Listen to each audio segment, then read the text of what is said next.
Clemson has hired a new defensive coordinator, or at least are on the verge of it, bringing in Tom Allen from Penn State. We're going to have Dustin Black join the show. He was one of the first people, probably the first person, to mention him as a viable candidate and a great hire. So he's going to join, and we're going to talk about that. To all the folks who are watching live and who hung on and enjoyed the music, first of all, thanks for listening to that music. That's by a good friend, Tom Dianor, who's been on the channel. And this channel is sponsored by Ready Vets for folks in the upstate. If you've got a dog or cat in the upstate and you have an emergency, need immediate care, can't necessarily get to your vet that second, look up Ready Vets. They're fantastic. Their Dr. Capps is a Clemson grad. So without any other hesitation, let's dive right in. I've got Dustin Black here. Dustin, thanks for joining. Yeah, thanks for having me on, Ryan. So let me give a little background about Tom Allen, which I know you know, and then I'm going to just kind of let you go as a little bit why you were so keen on him from the jump. So he had a long career in high school coaching, going from 92 to 2006 in the high school ranks. And then he was in a couple small colleges from 07 to 2010. It gets really interesting after that. He jumps into kind of the FBS level of coaching at Arkansas State with Hugh Freeze. He's there for a year. They're great. They go 10-3, perfect in conference play. Hugh Freeze goes to Ole Miss and he goes with him. And he's there alongside Coach Matt Luke as well. He's there for 3 years before he becomes a defensive coordinator under Willie Taggart at USF. They have a solid year, and we'll look at some of those stats later. Then he goes to Indiana. He's the DC there for just 1 year before Kevin Long is fired, and he has a really strong run by Indiana standards, particularly in 2020, where they go 6-2, have a top 20 defense. They kind of peter out there at the end, and he's let go where he goes to Penn State and has a top 10 defense. Is one of the final 4 teams remaining before obviously losing to Notre Dame. He was the coach of the year in 2020. So interesting resume for sure. Dustin, what's interesting is I was certainly not down on him. Thought he was an elite hire, but was not one of my top picks. But he was your top guy from the very start. Why don't you jump in and tell us a little bit about why? Yeah, well, I would say the first thing that triggered me was definitely the connection with Coach Luke at Ole Miss. I think that was an important kind of connection there that, Dabo could kind of lean on that relationship, especially with, how Coach Luke came back to the coaching ranks after being a head coach and after retiring. And, working for Dabo is different. I think that's a big thing with this hire. I know a lot of people look at it and say, why would you leave Penn State, as a defensive coordinator, just become the defensive coordinator at Clemson? And I mean, I kind of think behind closed doors, working for Dabo is better than working for James Franklin in some aspects. I do think being a Penn State defensive coordinator is one of the top positions in the sport. I think perennially they have one of the top defenses in college football, and they have done that through multiple coordinators. So I'm not talking down about Penn State at all. I just think that working for Dabo is a little different in certain aspects. But I also just felt like, Dabo was going to take a big swing with this hire. I felt like he wanted to cement himself back along amongst the elite, and I felt like he needed to do that, and he needed a guy that could command the respect of the guys in that room already. I don't really think Clemson lacks good defensive coaches in the room. I didn't think he needed to overhaul the whole coaching staff. I just kind of think he needed to bring someone in who has head coaching experience, who can kind of put all the pieces together and get everyone on the same page, but also do that, by commanding respect and everything like that. Is there anything in particular about bringing in an assistant with head coaching experience? Matt Luke, also head coaching experience. What particularly do you see as an advantage of that?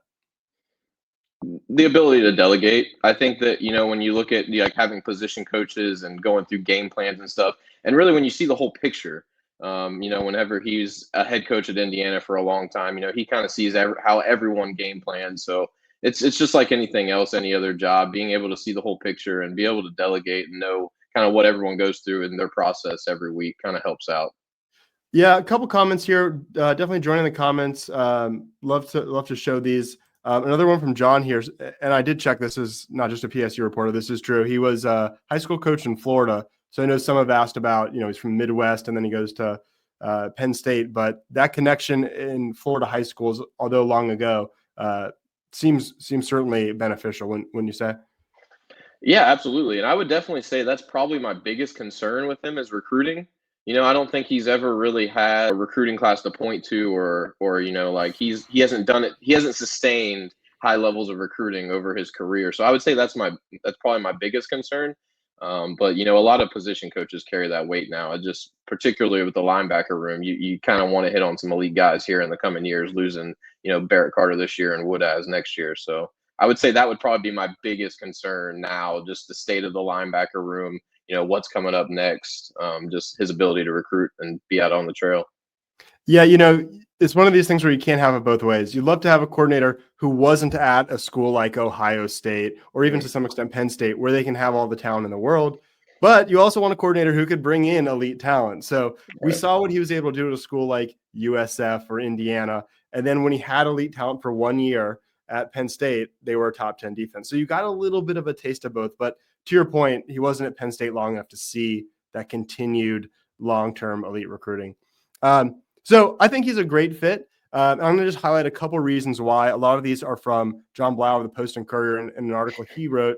But I think some of these are pretty interesting. So obviously he was the head coach of Indiana during that 2020 season when they had top 20 defense and went 6-2. Obviously that year's kind of weird, as we were talking about before the show. COVID year, only 8 games, but nonetheless, for Indiana to have a top 20 defense, especially where they came from before he got there, really impressive. And then this year's Penn State defense was amazing. Top 8 scoring defense, top 4 total defense, great rushing defense, number 7. But I think there's like some cultural things that and just fit things with Clemson that make this really appealing. So Leo was his slogan, love each other. And that's a classic Daboism, right? And he was doing that as a head coach too. Right. So, he's doing the love each other stuff. Basically, I guess it was really like about the same time that Dabo was sort of doing it. I've heard in some Penn State like message boards that Franklin was a little bit almost like taken aback by how enthusiastic and sort of Brent Venables like he is. So, you often see when someone's hiring, they go the opposite of what they just fired, right? And so Wes Goodwin, extremely calm, not super fiery, now swinging back to more the Brent Venables style, being really fiery. He coaches linebackers. That's what obviously makes this easy. He can plug right in there and coach linebackers. You don't have to move everyone around. His 4, I guess you probably call it 4-2-5, but 4 down lineman approach commonly with lots of blitzing is exactly what Sweeney generally likes, and you don't want to be switching that around all the time. And lastly, he coached at Ole Miss, so he can't, that was in the South. And they did at Indiana, they did land Trayvon Mullen's brother, who became an All-American cornerback at Indiana. So he's got some chops there. Any thoughts on these or other reasons why you think he's a good fit? No, I love it. I think you nailed a lot of things, specifically the point on Goodwin. I think that I'm kind of torn at sometimes when I think about the Goodwin hire, and like on one hand you want to say, well, man, like Wes Goodwin was in a great position to succeed because he was surrounded by coaches with a ton of experience. But then on the other hand, you're like, well, maybe him being surrounded by coaches with more experience than him was ultimately his downfall, right? So it's kind of a double-edged sword. But I think, Tom Allen, especially with his personality, I think he brings the fire back to the room. I think he'll introduce some more physicality to that defense. And I think the guys are going to want to play for that guy. I think he's always had a good track record of his players enjoying him and players wanting to play for him. Yeah, and I think generally that kind of fire, that kind of enthusiasm is infectious and good. I mean, obviously you need guys who are organized and not overly emotional. But I think you heard a lot of the offensive linemen talk about when Matt Luke came in, that he brought the energy every day, and it's kind of like just kind of forced them to elevate their energy at practice. And I think that's a little bit what you get here. Anything else you want to hit on as to why you were particularly excited about this hire from the jump? Nothing in particular. Just like going back to what I was saying, just with Dabo wanting to take a big swing, I really only looked at coordinators at schools that were at the time still playing. So, you had your teams I think that was the final 8 at the time when I kind of pointed him out. And I looked at the NFL a little bit, but not too much. So I never really bought into Clemson changing the scheme or not wanting to recruit different personnel. I think that, especially when you look at next year, I think the personnel at the top is pretty dang good for Clemson's defense. You kind of just want to bring someone in to kind of fine tune everything. But No, I just thought that I thought Dabo could go and get him. I thought that, it was an attainable hire. I didn't think it was outlandish to say that we could go get a Tom Allen from Penn State, and I'm glad Dabo did it. I think it was an A+ hire. Yeah, and a couple of years ago, and really it actually started in 2018 with the Lemansky Hall hire. Dabo was the best, if not the second best coach in college football, in pretty much everyone's opinion. It was sort of silly to question anything he did. And he had so much success that he started hiring guys like Lemansky Hall. I'm not going to just throw out all the names. I don't want to bad talk him, but he started hiring guys who were Clemson grads without a lot of experience. And a lot of us thought that was foolish. A lot of us called that out. He didn't use the transfer portal, and we've complained. And people, sometimes that's upset people. But just in the last, I guess it's 3 off seasons, you've seen Garrett Riley, you've seen Matt Luke, you've seen some elite, or at least one like elite transfer, Will Helt, come in at defensive end, and now you've seen another elite outside voice come in. Maybe I'm missing something. I think Dabo's basically done everything that we've been begging for the last 3 years, and now I think they're a top 5-10 program looking at next year and long term. I mean, I don't know that I would pick more than maybe 1 or 2 teams to have a better national championship odds next year. Am I taking this too far? I don't think so. I think that the only thing, when I look at the roster of Clemson, I think particularly on defense, maybe they don't have the championship depth that they used to have. Maybe if there's a couple injuries here and there to some certain guys, maybe you're kind of looking at maybe our ceiling's not national championship. But other than that, I mean, you line up the 22 guys that you run out there first, and I mean, I don't see why not. I think that this hire squarely puts you as ACC favorites for sure. And then, if you're winning the ACC, that means you're top 4 seed with a bye, and you only have to win 3 games to get, or really 2 games to get the national title, and then a third to win it. So, I mean, I think that Clemson's going to be a threat next year, especially with everything you have returning on offense. And I mean, if Tom Allen, with his track record of fixing defenses in year 1, can come in and make improvements, I don't see why not. Yeah. I mean, I certainly agree with that. I think it's also worth noting that, you had that run of, I guess it was probably 2016 through maybe 2020, where the national champion each year was like one of the greatest teams of all time. You think the 2018 national champion Clemson Tigers, maybe the greatest ever. And then the next year, Joe Burrow's 2019 LSU team, maybe the best one, even better than that. And then the next year, the 2020 Alabama, 2020 is sort of a weird season, but it's in the mix too. And now I feel like, that Georgia team that won with a mediocre offense. And then I don't know that I look at this Ohio State team that lost to Michigan or this Notre Dame team that lost to Northern Illinois as the type of team who would, even be competitive with that 2018 Clemson team. So I think, the roster's not where it was, especially depth-wise, compared to the like 2015, 16, 17, 18, maybe even 19 Tigers. But I don't think the champions are going to be that way in the NIL era. So let me ask you this question. This comes in from Jay. How do you see Allen using the personnel we have? I think especially that's interesting with where does Khalil Barnes play? Where does Jeremiah Alexander, the transfer from Alabama, play? Just any thoughts on that?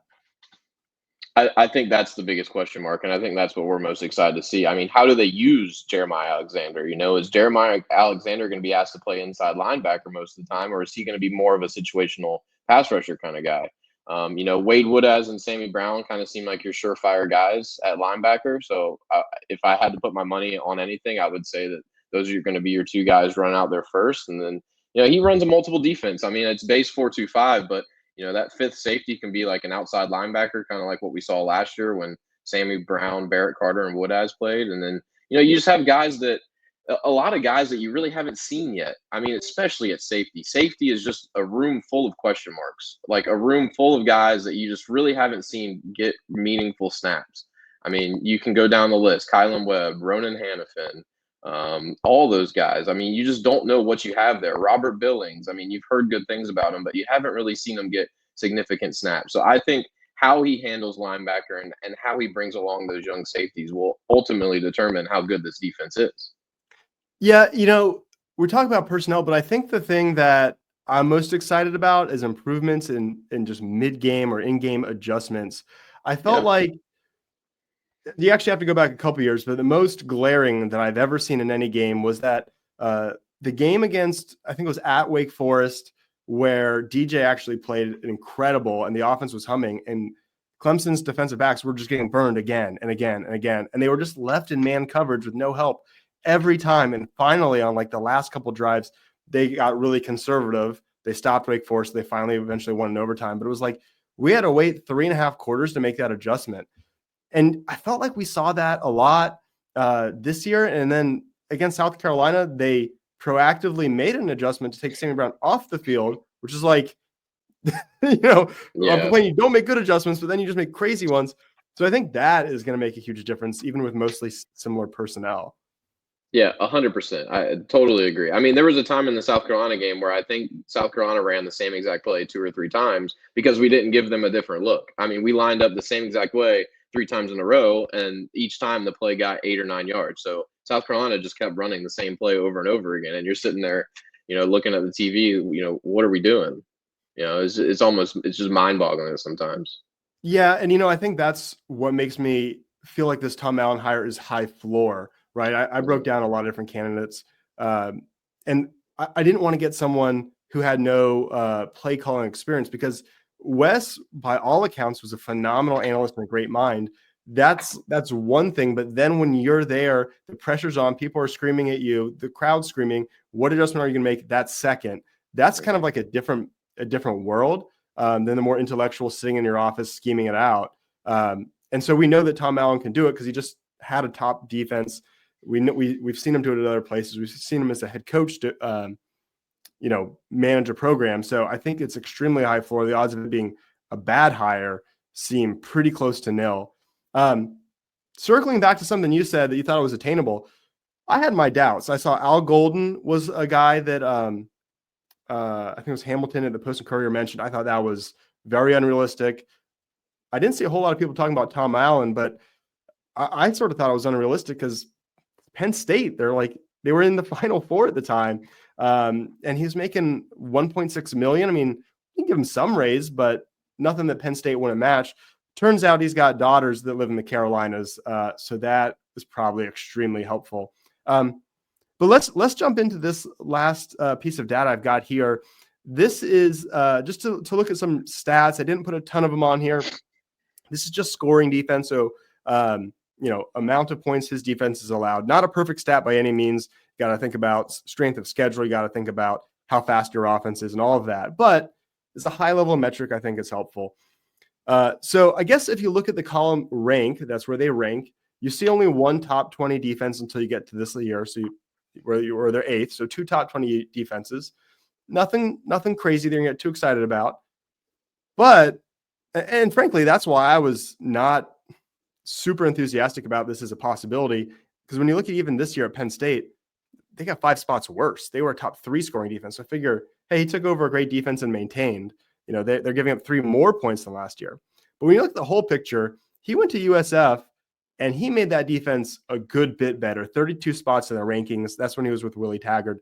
Then he goes and he's the defensive coordinator under Kevin Long, and they take a huge jump, 60 spots. They were atrocious, and he pretty much immediately fixes them. They have that kind of mediocre 2018, but then they get better for 2 more years before everything sort of falls out under him.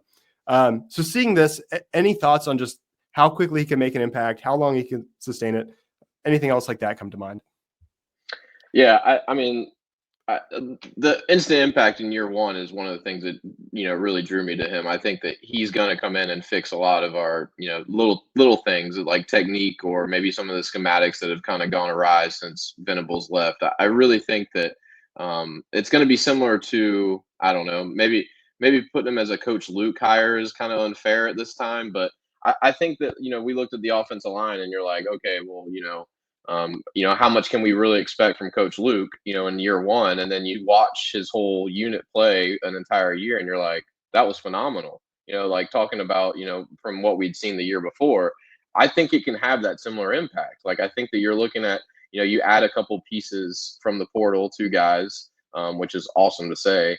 But, you look at kind of basically the same personnel, losing a couple of guys, and you're like, I think this defense can still be really good. I don't think Clemson lacks talent on that side of the ball. So I think that he can come in and make, drastic changes. And I thought this year, even if our defense was bad at times, we had a chance to win a lot more games, but it was just unfortunate that our defense was terrible. You know. Yeah, I mean, even that Texas game was very winnable. Mhm. If the defense was just average. Yeah, and going back to something else you said before, Wes had less experience than the guys around him. There were all sorts of rumors about other coaches leaving, and of course, this isn't even official as of this recording, so things could still happen. But you do get the feeling bringing in a guy, who's not super young, who's been a head coach, who just comes with a lot of credibility, maybe calms those fears and doesn't leave anyone feeling like, man, this guy's 5 years younger than me. This guy's, hasn't done what I've done. I should be the DC. Maybe bringing in a guy like Tom Allen, kind of swinging big, kind of calms that. Maybe this will age poorly, but I'm really hopeful and fairly optimistic that a guy like Mike Reed stays around. Maybe, Nick East and those type of guys. Clemson's been pretty good about keeping assistants around, and I'm hoping, and at least as of this recording, thinking that maybe this is the only move. Yeah, I agree. I actually think Coach Easton may get a little bit of a bump from this. I think he may get like a co-coordinator title or something, because been trying to get poached for a long time. I think he gets a lot of offers that people don't know about from the NFL and other college football teams. So I think he may end up on the other side of this with a co-coordinator title. Well, isn't Mickey Kahn the co-coordinator? Yeah, that's true. But I just think that, the way that they've been discussing what Easton has done, with his recruiting acumen and everything, I think that he's due for like a little bit of bump. People were low on him after this year, though. People thought that his unit didn't play that well, but it's going to be interesting to see him with a new coordinator for sure. But I think the one word really that Tom Allen brings in is confidence. I think confidence is the key here. I think that a lot of those guys lost confidence in Wes. I don't think they really trusted the technique that they were learning. I don't think they trusted, like you said, the adjustments that were being made in game. I think that Tom Allen brings confidence back to that defense and kind of that swagger that we had during the Venables area. Because, I mean, whenever we had Venables as a coordinator, those guys stepped on the field knowing and believing in what they were doing. And I don't think that was the case towards the end of that Goodwin tenure. Yeah, I agree. I think Wes's schemes and pregame planning was fine. I don't really critique that, but you look at the player development and growth at linebacker. Well, from sophomore year or senior year, Barrett Carter's PFF grades went down every year, and he wasn't necessarily getting hurt. And Wade Woodess has been very good, but he hasn't. Those PFF grades don't really go up, or at least not much. You don't see guys just massively improve under him. And linebacker play has always been an area where every year we come in and we say we have the best linebacking core in the entire country, and every year they're fine. And they're not bad, but they're not elite. And then, of course, we talked about in-game adjustments. So I think you see player development and in-game adjustments is where you could see a really big jump. Last thing I want to hit on is just personnel. We talked about a linebacker. They've got two studs in Woodaz and Sammy Brown. And then now Jeremiah Alexander comes in as a transfer from Alabama. So there's three linebackers. Then you have Kylon Griffin and Khalil Barnes at safety. But as you mentioned, it's often more of a 4-2-5. So maybe they don't use three linebackers, although I actually liked that at the end of the year when they did that and actually sometimes slowed down the run. But how do you see all that shaken out? Do you see more transfers coming in, guys who are more than just a punter? Just any thoughts on personnel? Yeah, well, I don't think that I don't think anyone comes from Penn State. I don't think Tom Allen was there long enough to recruit a guy, develop them, and kind of have like a really tight relationship. He may have made a big impact in some lives there, but I don't think that anyone's going to follow him to Clemson. But I think that Clemson's probably done in the portal, except for maybe a punter and a safety. Maybe, but like I said earlier, we have 100 safeties. Like, we have a lot of safeties on the roster. So I don't know. Maybe. I think that's going to be something that's going to be sorted out in the spring. I think you go through spring ball with the new coordinator, see how the pieces kind of fall, let the cream rise to the top, and then see where you're at. But I don't know that he brings anyone from Penn State. I don't know if this is the proper platform for this, but kind of a hot take is you kind of see a blueprint going on in the Big Ten. You saw 2023 Michigan bring a lot of players back, win a national title. You saw 2024 Ohio State bring a lot of players back that could have gone to the NFL, and they're playing for the title next year. Penn State's going to do the same thing. Penn State's going to a lot of these guys are going to come back and play an extra year, kind of following that blueprint of what Michigan and Ohio State did, and they're going to be a top 5 team next year for sure. So I don't think a lot of those guys are going to want to leave. I think they're going to want to run it back with a lot of the same guys and really kind of do what the past two teams in the Big Ten have done. Yeah, and Drew Aller, their quarterback, is coming back, which is huge for them. Yep, huge. And Clemson, there was an article today that the 110 Society, obviously after maybe not doing as well in previous years, had an incredible offseason, mostly focused on retention, but also nabbing big-time transfers, including Will Helt, who had interest from A&M and LSU, plenty of places with money. They really hit a home run this year. And the CEO or whatever you call the leader of the 110 Society basically said, I'm looking forward to not having to do this because of, revenue sharing. So we'll see how all of that shakes out. But I think they hit a home run, and this will be one of the, I'd say maybe the most talented Clemson team since 2019, maybe 2020, but really that defense in 2020 had lost a lot. So maybe even since 2019. Any other thoughts on this hire or next year's Clemson team, or anything else you want to hit before we get out of here? No, I'm excited about Clemson football. I think they've had a really good past, whatever you want to call it. I mean, like beating SMU in the ACC championship game with that walk-off field goal, getting to play in a playoff game again, and really the offense showing growth was awesome. And now you've gotten two defenders from the portal. You've gotten a new DC. I mean, there's just a lot to be excited about for Clemson football, and it feels good to be excited and to be able to say things like you said. I think that they're a top 5 team next year and they're squarely in the national title hunt.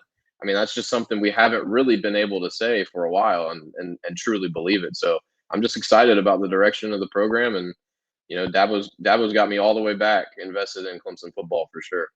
Yeah. And I'll end with a similar note, because after the South Carolina loss, I remember thinking, man, if Coach Sweeney doesn't really take some serious change in the portal and coaching, obviously I'm going to go to every game. I'm going to watch every game. I'm going to do videos about every game, but I'm not going to let myself be emotionally invested in a team that's probably headed to 8-4. I can't do it again. And, then they back into the ACC and I'm like, oh man, why are they doing this to me? Why am I excited again? And then as they get to the offseason, not overly disappointed in the Texas loss because the offense did well. I was thinking you have to change your DC, and they do. And then they bring in an elite defensive end. And then they brought in Tristan Smith, not elite, but a pretty solid high PFF grade wide receiver. And I was thinking, okay, he's not playing around anymore. He's doing all the things that I said were holding him back. And now this. So, yeah, I'm all in. I think this is, up there with any team in the country, Georgia, Ohio State, Notre Dame, Texas. I think Clemson has finally put themselves, after whatever it is, a 5-year hiatus of, having the elite name, but maybe not the elite team or staff. I think they're back. So with that, we'll end there. Dustin, I really appreciate you doing this. And folks, don't forget to follow him on X. There's his handle there, DustinB429. Dustin, thanks, man. Yeah, appreciate you, Ryan.